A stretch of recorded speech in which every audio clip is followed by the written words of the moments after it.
Abra sua Bíblia para Efésios 2. Nós vamos continuar estudando o livro de Efésios, que é nosso livro do ano, nosso livro bíblico do ano. E hoje eu quero te convidar para fazer uma aventura comigo, a partir do versículo 11, capítulo 2, versículo 11 até o 22.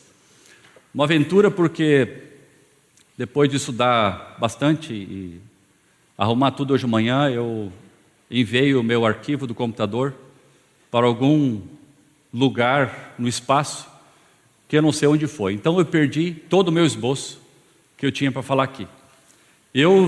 Falei para o Betinho agora há pouco: Betinho, eu perdi o meu esboço. O Betinho, com a cara de pau que todo alemão tem, né? Disse para mim: que bom! Eu, que bom porque não é tu, né? Não, mas assim Deus vai falar com tranquilidade através daquilo que tu já estudou. Então tá bom, eu quase que roubei a partitura dele também aqui para ver se ele tocaria de cor. Então Efésios 2, a partir do versículo 11, vamos aventurar juntos nessa passagem. Espero que o Senhor me dê graça para a gente caminhar e entender aquilo que Deus tem para nós. Como a gente sabe, Efésios está dividido em duas partes, capítulo 1, 2, 3. O apóstolo Paulo escreve essa carta tentando mostrar quem nós somos, quem Deus é, o que Deus fez por nós, e trata a respeito de uma forma muito clara a respeito da nossa humanidade, da nossa distância de Deus por causa do nosso pecado.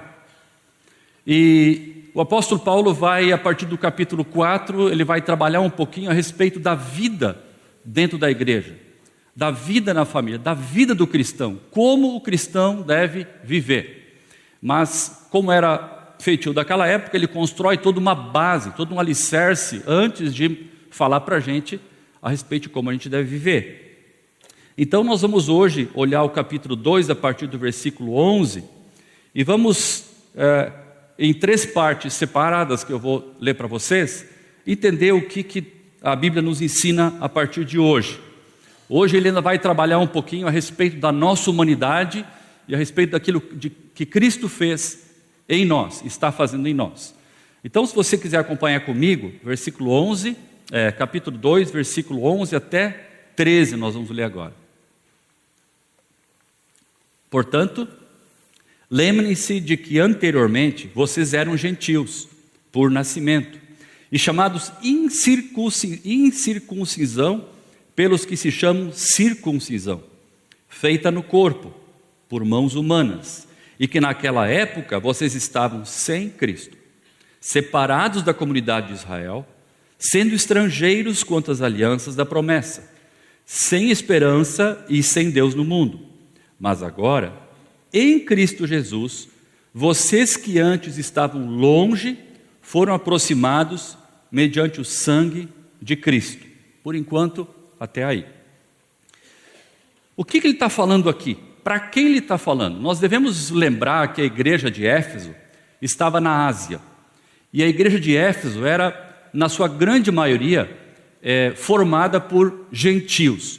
O que são gentios? Você é um gentil biblicamente falando. Eu também sou um gentil biblicamente falando. Gentil é todo aquele que não é israelita ou que não é judeu. Então, quando o apóstolo Paulo fala para aquela igreja em Éfeso, ele diz assim: vocês gentios, ele está falando para nós também, nós gentios. Então ele está explicando para aqueles irmãos lá, gentios, que já haviam reconhecido Cristo, que já haviam se convertido, como é o nosso caso, a grande maioria de nós, quem nós de fato éramos. E ele vai usar várias expressões aqui. Por exemplo, além de gentios, ele vai falar que nós éramos incircuncisos. Deixa eu ver se funciona aqui. Bota um slide para frente, por favor. Isso. Ele diz assim: lembrem-se. Ele tenta resgatar a nossa memória. Quem nós éramos antes? Incircuncisos, ele fala aqui. Nós éramos sem Cristo. Nós éramos separados de Israel. Nós éramos um povo sem esperança. A lista está na Bíblia. Nós éramos um povo sem Deus no mundo. Não havia referência de Deus para quem vivia aquela época. E nós éramos estrangeiros de acordo com as alianças que Deus havia estabelecido com o povo de Israel. Vamos tentar entender um pouquinho melhor isso. Deus se revela na história da humanidade através de um povo. Deus resolveu, por sua conta, pegar um homem chamado Abrão, e ele disse para Abrão: Abrão, eu vou fazer uma aliança contigo, um pacto. Eu vou estabelecer com a tua descendência uma aliança. E todos aqueles que vão vir a partir da sua descendência serão o meu povo, o povo de Israel, o povo a quem eu vou amar. E eu vou amar esse povo, vou caminhar no meio desse povo, vou ser o Deus, o rei desse povo, e vou dar a vocês as bênçãos especiais para vocês. E desta forma, os outros povos vão saber que Deus existe e vão adorar o meu nome. E a salvação, então, naquela época, era atrelada ao povo de Israel. Quem era judeu tinha a revelação de quem era Deus. E aqui diz: quem não era judeu era sem esperança. Há relatos de arqueólogos que na antiguidade acharam alguns túmulos de pessoas que eram gentias nessa região de Éfeso, e no túmulo estava escrito o nome do sujeito, fulano de tal, Roger, André Sides, Elizabeth Sides. Embaixo estava escrito sem esperança, morreu sem esperança. Não é à toa que Paulo usa aqui no texto para Éfeso dizendo sem esperança, porque eles eram um povo sem esperança. Porque chegava na hora da morte, chegava no fim da vida, todos aqueles ídolos, a deusa Ártemis, que era a deusa daquela região ali, aquele templo sagrado, não resolvia para nada. Eles viviam então sem Deus no mundo. Para que alguém fosse salvo, teria que chegar até o povo de Israel, reconhecer esse Deus de Israel. E eram aqueles que a Bíblia chama de prosélitos. Prosélitos são aqueles que eram gentios, como nós, e decidiu então seguir o Deus de Israel. Eles tinham que entrar no povo de Israel, tinham que se batizar, tinham que ser circuncidados e tinham que viver de acordo com a lei de Israel. Então, por isso que ele está falando aqui, lembre-se de quem vocês eram antigamente. A salvação estava ligada ao povo de Israel, e a salvação não tinha nada a ver conosco, os gentios. A revelação do amor desse Deus estava ligado ao povo de Israel e não àqueles que não eram do povo de Israel. Então, através de Israel, você acaba se aproximando de Deus, se você é judeu, pelo seu sangue, por sua família. Meu pai, minha mãe, meu avô eram judeus. Ah, ok, você é circuncidado, então você é alguém que adora Jeová. E era importante então você seguir as leis. Veja a ideia, a importância que a lei tinha. Abra sua Bíblia comigo para Deuteronômio 4. Deuteronômio 4, a partir do versículo 5 até o versículo, acho que 8. Deuteronômio 4, de 5 a 8. Diz ali: o Senhor está falando ao povo de Israel: eu lhes ensinei decretos e leis, como me ordenou o Senhor, o meu Deus, para que sejam cumpridos na terra na qual vocês estão entrando para dela tomar posse. Vocês devem obedecer-lhes e cumpri-los, pois assim os outros povos verão a sabedoria e o discernimento de vocês. Quando eles ouvirem todos estes decretos, dirão: de fato, esta grande nação é um povo sábio e inteligente. Pois que grande nação tem um Deus tão próximo como o Senhor, o nosso Deus, sempre que o invocamos? Ou que grande nação tem decretos e preceitos tão justos como esta lei que estou apresentando a vocês hoje? Então, vejo aqui na passagem bíblica que naquele tempo em que a lei foi dada, no livro de Deuteronômio, era importante, versículo 6, salientando, que eles obedecessem, porque os outros povos veriam na obediência de Israel a Deus, a lei, que esse povo é sábio e inteligente e havia um grande Deus que governava esse povo. Então, para o israelita, era claro para ele de que o Deus era um Deus dele, era um Deus que ele devia seguir, e haviam aquelas leis que ele devia seguir para testemunhar para os outros povos. Então foi assim que o plano de Deus se desenvolveu. Deus escolheu um povo, um homem, fez dele uma grande descendência, que é o povo judeu, e a partir do povo judeu, Deus revela o seu plano de amor, o seu plano de salvação através do povo. E nós, que éramos gentios, estávamos fora desse plano. As promessas, quando ele fala aqui que nós éramos estrangeiros para as promessas, quanto às alianças da promessa, quer dizer que as promessas que Deus tinha feito para o povo, de abençoar o povo, de cuidar o povo, de dirigir o povo, não eram para nós. Nós éramos como se fôssemos estrangeiros. Aquela lei, aquela constituição do povo de Israel não pertencia a nós. Nós éramos de uma outra cidadania, de um outro país, de um outro estirpe. Não serviam para a gente. Só que o capítulo 13 diz: mas agora em Cristo Jesus, vocês que antes estavam longe, foram aproximados mediante o sangue de Cristo. Se antes era importante você ser judeu para conhecer a Deus, ser salvo, para ser alvo das bênçãos de Deus, isso não existe mais. O apóstolo Paulo está dizendo aqui para a igreja de Éfeso, diz para nós que nós fomos aproximados mediante o sangue de Cristo. O sangue de Cristo agora é aquele que nos identifica como o povo santo, como aqueles que foram salvos. Todos nós que um dia reconhecemos a Cristo, reconhecemos nosso pecado, nos entregamos a Cristo, pedimos perdão e seguimos o Senhor como nosso Salvador, nós estamos aproximados, estamos juntos, estamos caminhando próximos. Então essa separação que existia antes entre judeus e gentios, passou. Vivemos um novo tempo, e isso o apóstolo Paulo procura ensinar para a gente hoje. A cruz é o caminho que une todos os povos. A cruz é o caminho que une judeus e não judeus, que une judeus e gentios. Então não importa se você é judeu de nascença ou não, o que importa é que o sangue de Cristo lavou os seus pecados. Isso faz toda a diferença. Volte comigo para Efésios 2, por favor, e vamos ler agora a partir do versículo 14.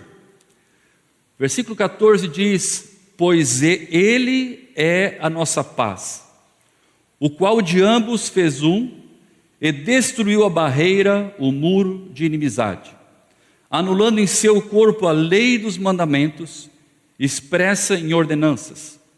O objetivo dele era criar em si mesmo, dos dois, um novo homem, fazendo a paz, e reconciliar com Deus os dois em um corpo por meio da cruz, pela qual ele destruiu a inimizade.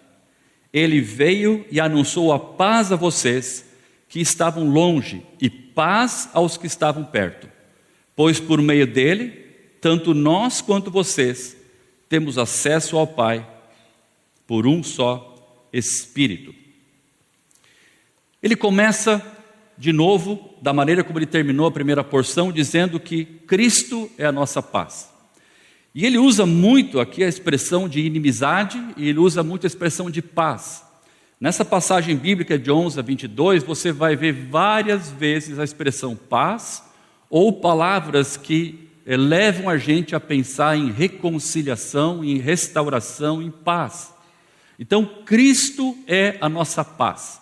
Ele veio quebrar algumas coisas que dividiam e veio unir aquilo que antes estava separado.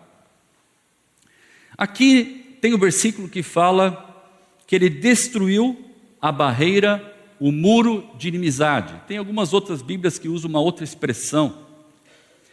Provavelmente, quando o apóstolo Paulo fala para aqueles homens a respeito do muro que ele dividia, ele estava lembrando do templo de Jerusalém. Não sei se você sabia, mas o templo de Jerusalém era todo dividido. Ele tinha o acesso que era geral para todos. Judeus e não judeus podiam entrar pela porta principal.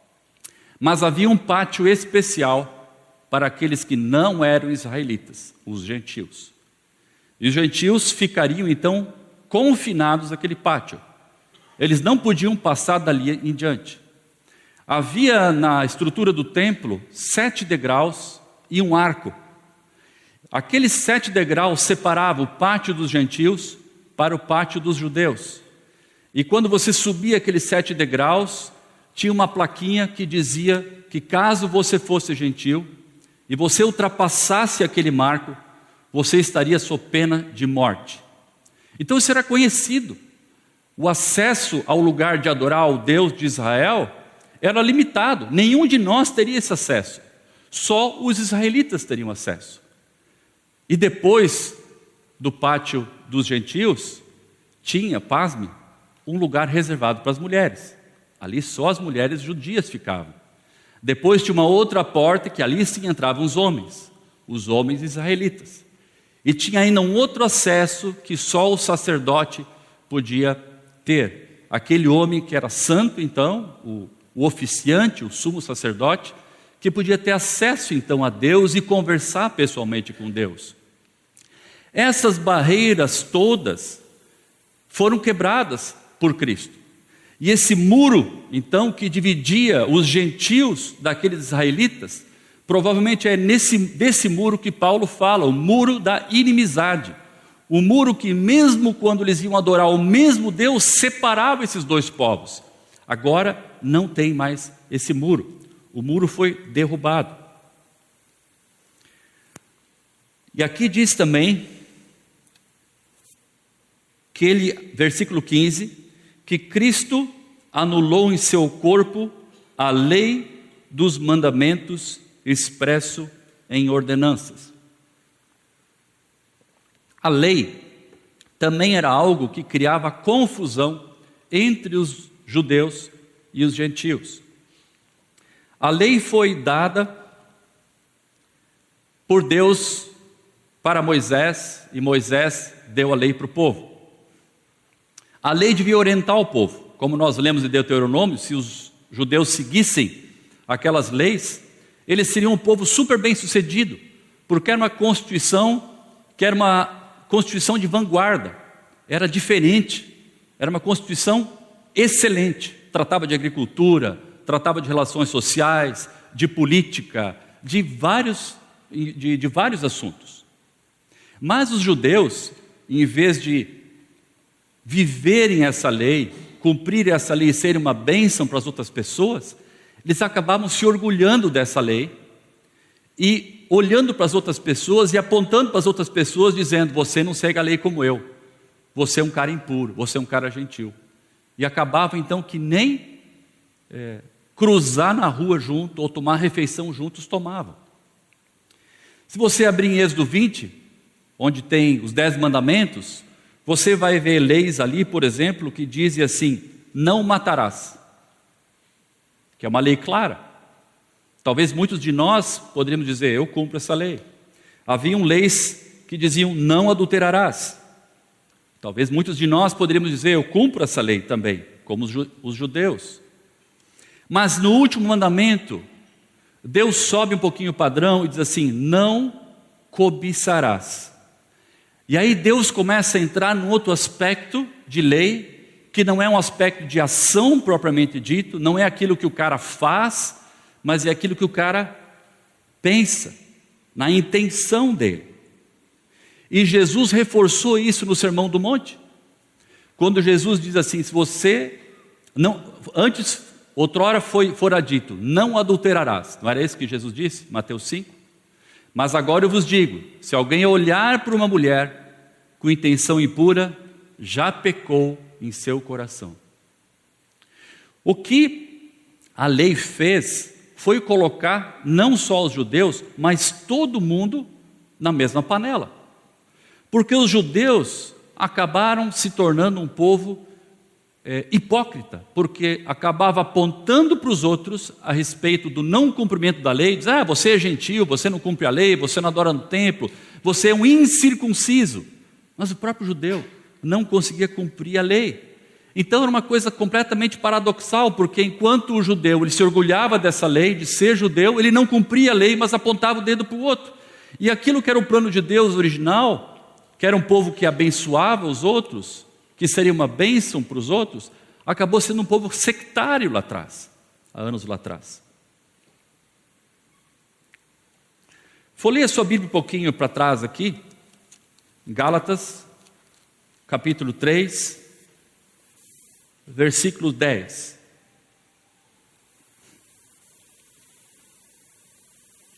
Gálatas 3:10 diz: já os que se apoiam na prática da lei estão debaixo da maldição, pois está escrito: maldito todo aquele que não persiste em praticar todas as coisas escritas no livro da lei. O próprio orgulho que eles tinham de praticar todas as coisas que estavam na lei, a Bíblia diz que eles são malditos, porque eles queriam agradar a Deus, chegar perto da presença de Deus, através da prática de boas obras, através da observância da lei que eles tinham recebido por Deus, a lei revelada por Deus. Isso não é uma coisa muito distante de nós, não. Hoje em dia, nós temos isso na igreja. Muitos de nós, você vai ouvir isso, se você está em grupo pequeno, você vai ouvir. Mas eu tenho vivido uma vida legal. Eu tenho vivido uma observância daquilo que Deus... Eu tenho tido bom caráter. Mas muitos de nós ainda estão perseguindo essa perfeição, o seguir as regras que nos são colocadas na Bíblia, para que a partir da observância desse regramento, nós cheguemos a ser aceitos por Cristo. E aqui diz assim: aquele que tenta observar a lei é maldito. E ele diz aqui por quê? Pois todo aquele que não persiste em praticar todas as coisas escritas, ou seja, se você falhar numa, cara, você é maldito.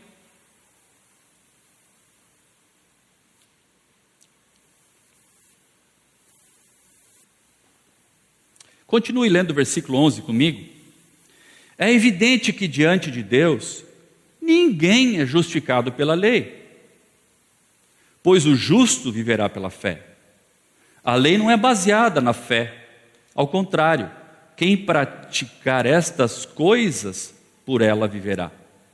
Cristo nos redimiu da maldição da lei, quando se tornou maldição em nosso lugar, pois está escrito: maldito todo aquele que for pendurado no madeiro. Isso para que em Cristo Jesus a bênção de Abraão, a bênção do judeu, a aliança dos judeus, as promessas que o povo de Israel tinha antes só para eles, chegasse agora também para nós, que somos gentios, a fim de que recebêssemos a promessa do Espírito Santo. Então fecha com o versículo 15 aqui de Efésios, pois diz que Deus, Ele anulou a lei na cruz. O sangue derramado na cruz culminou com aquele sacrifício cabal, definitivo. Todo aquele regramento que a gente tinha que seguir, toda aquela religiosidade que estava por trás da lei, que muitos de nós ainda têm essa ideia jurídica de salvação. Se eu faço coisas boas, então eu cumpro a lei, mas Cristo cumpriu a lei. Por que isso?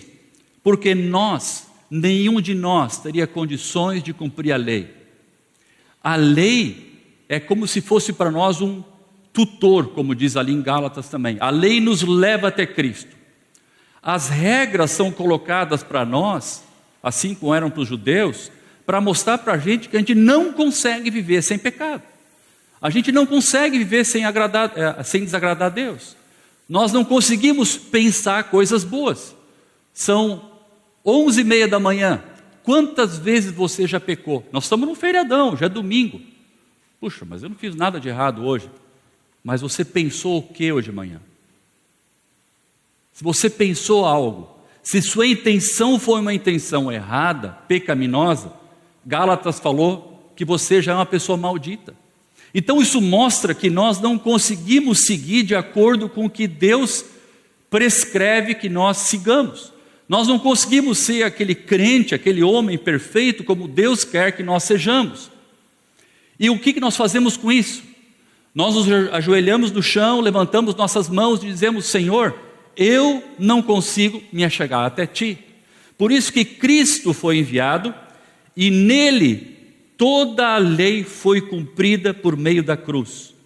E quando Ele veio e destruiu essa inimizade que havia entre nós e Deus por causa do pecado, essa inimizade entre nós e os judeus, entre os judeus e os gentios, Ele anunciou, versículo 17, paz, paz, paz, tanto para os judeus quanto para os gentios. Não era muito claro para os judeus que a salvação era para todos. Se você lembrar, logo que o Espírito Santo desceu sobre os apóstolos em Atos 2, eles pregavam, mas pregavam só para os judeus. Pedro teve que ter uma visão e foi levado pelo Espírito Santo até Cornélio, e quando ele chega lá na casa de Cornélio, um anjo já havia... Cornélio era um homem que temia Deus.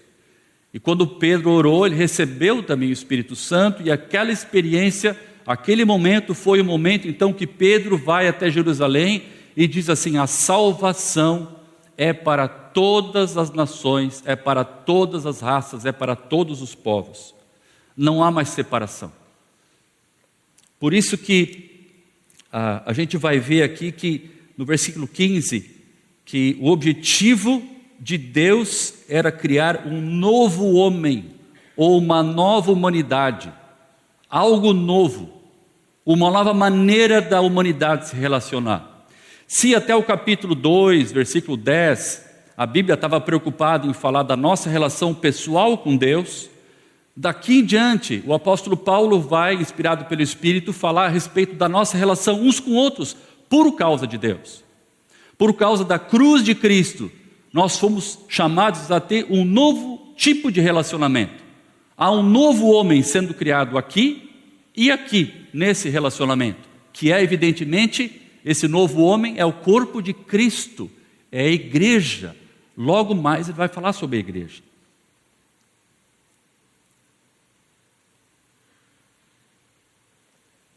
Se não me engano, Gálatas 6, versículo 15, isso. Puder abrir uma página para lá, aqui fala a respeito da lei, dizendo assim: de nada vale ser circuncidado ou não, o que importa é ser uma nova criação, ou ser um novo homem, ou ter nascido de novo. Qualquer sinal na sua vida de que você segue regras, o judeu era orgulhoso porque tinha sido circuncidado ao 8º dia, isso era sinal de que ele era de Deus, Deus se agradava dele. Nada importa.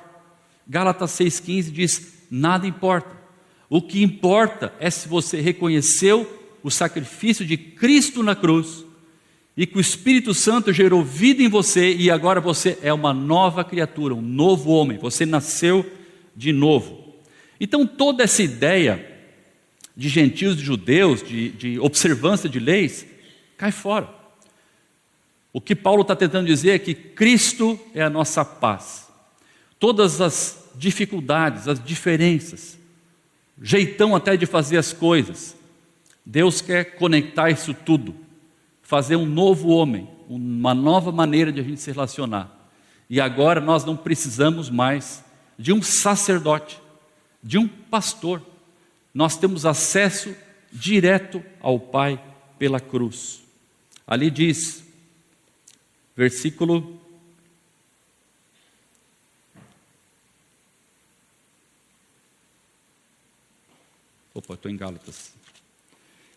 18 diz: pois por meio dele, tanto nós como vocês, temos acesso ao Pai por um só Espírito.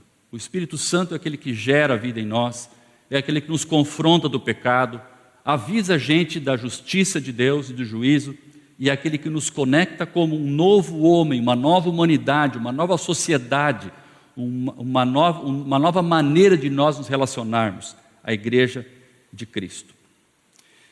Siga comigo na leitura, vamos ler versículos 19 até 22. Ali diz assim: portanto, vocês já não são estrangeiros nem forasteiros, mas concidadãos dos santos e membros da família de Deus, edificados sobre o fundamento dos apóstolos e dos profetas, tendo Jesus Cristo como pedra angular, no qual todo edifício é ajustado e cresce para tornar-se um santuário santo no Senhor. Nele vocês também estão sendo edificados juntos, para se tornarem morada de Deus por seu Espírito.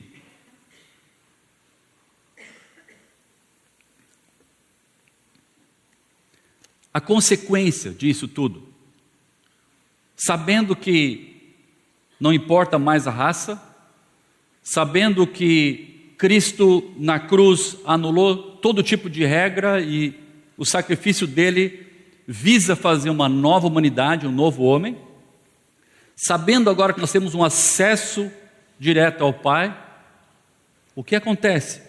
Qual é a consequência disso? Nós, a igreja aqui no Brasil, não somos mais separados daqueles que antes eram os privilegiados de terem relacionamento com Deus, os judeus. Todos os judeus que aceitaram a Cristo, assim como nós somos concidadãos agora. Um forasteiro ou estrangeiro está num país, tem certos privilégios de viver naquele país. Ele pode circular nas ruas, talvez ele possa até trabalhar, dependendo da lei do país. Alguns países não permitem que forasteiros e estrangeiros trabalhem. Mas os direitos desse cidadão estrangeiro, os direitos são limitados. Ele não pode votar naquele país, provavelmente não pode servir nas forças aéreas ou no exército.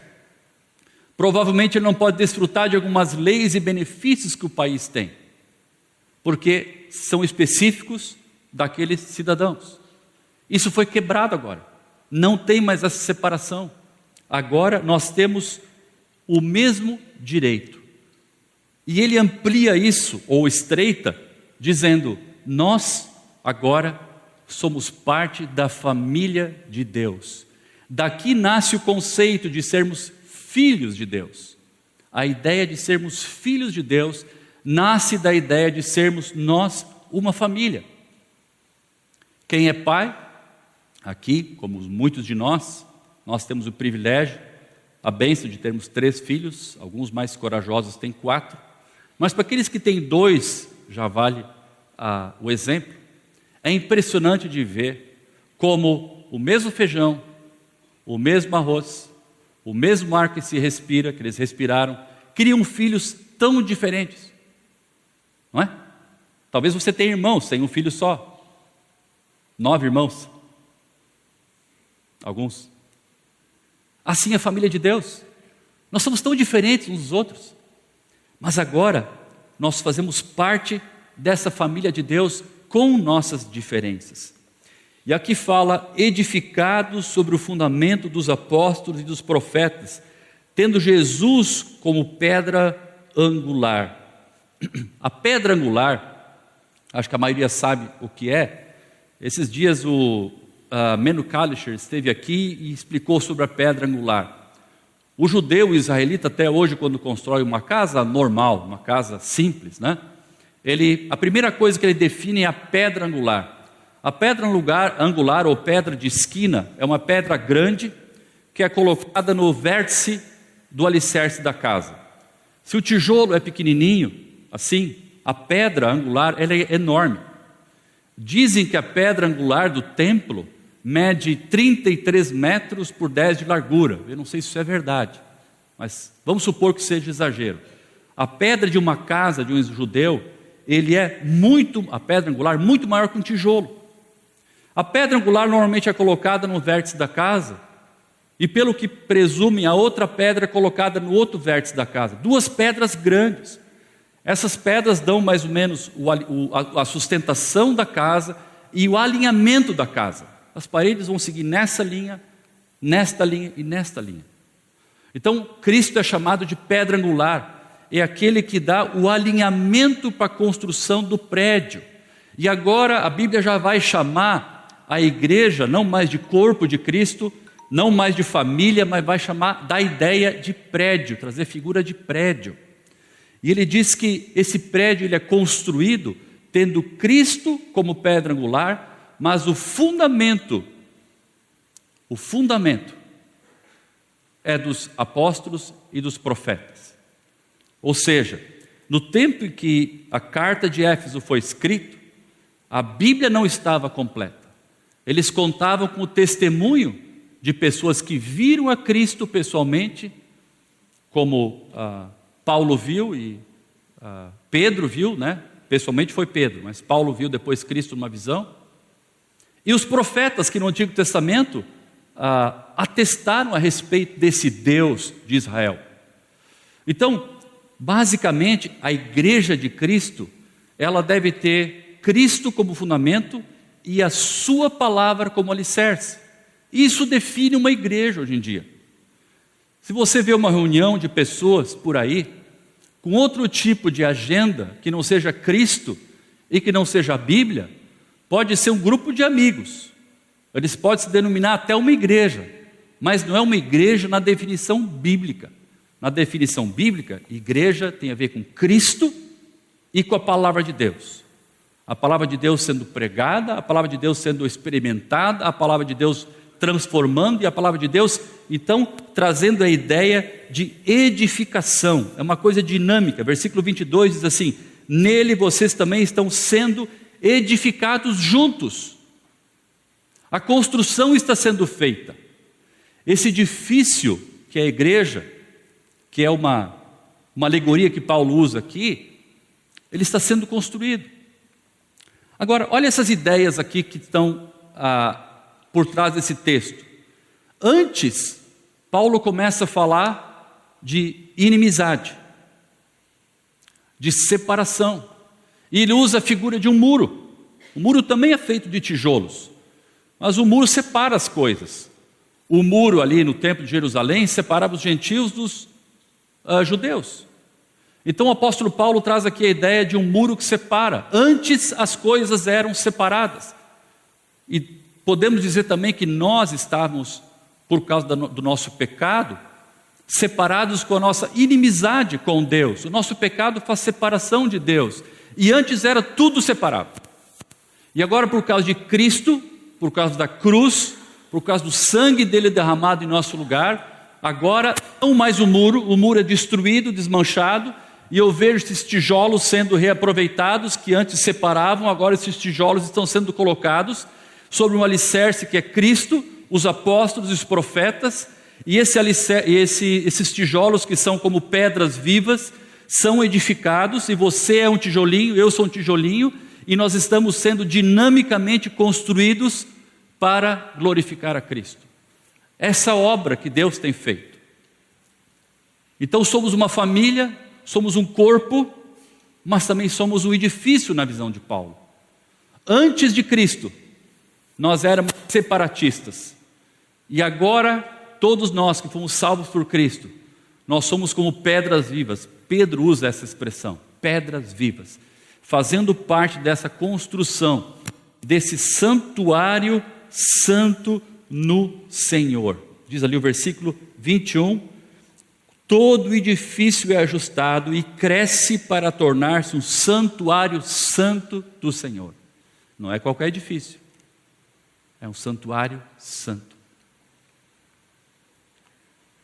O pecado que nós fazemos, o pecado que talvez nos tire dessa ideia de edifício e nos traga de novo para essa separatista, o pecado mancha essa construção. O pecado, ele atrapalha a santidade, a pureza dessa construção.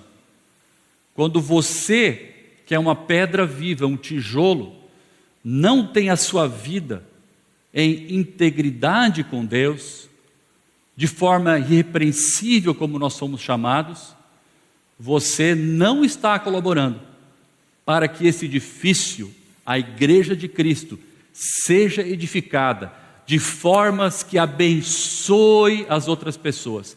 Que as outras pessoas vejam essa unidade, essa identificação, esse amor misterioso mais real e sejam impactadas. Se você não está em dia com Cristo, se você tem feito coisas erradas na sua vida, você saiba que mesmo no seu silêncio, no seu coração, sem confessar para ninguém que você está errado, você mancha essa construção santa, que é a igreja de Cristo.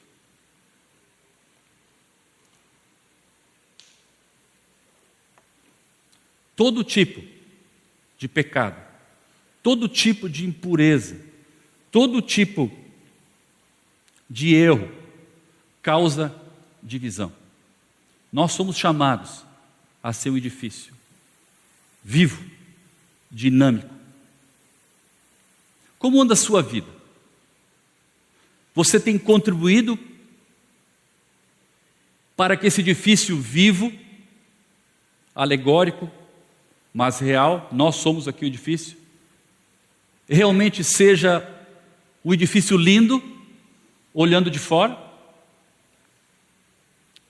Agora em Efésios 2, de 11 até 22, nós começamos a ver a ideia da unidade da igreja, a ideia de juntos fazendo a diferença, a ideia de juntos em Cristo, a ideia de uma igreja que se relaciona por causa de amor.